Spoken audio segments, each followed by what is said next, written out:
yıllardır üzerinde çalıştığımız, önceki yönetim kurullarının da gündeminde olan, bizim de gündemimizde olan evlerin elektriksel tesisatlarının denetlenmesi konusunda hazırlamış olduğumuz bir yönetmelik taslağı var.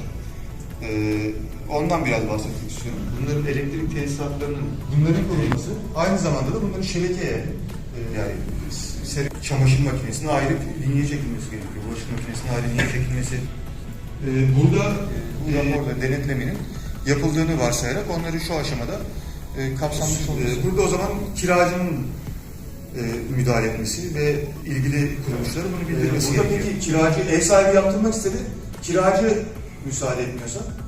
Bu sefer ev sahibi de bunu acı bir şeyse, kiracı bu 28 gün içinde çözülmediyse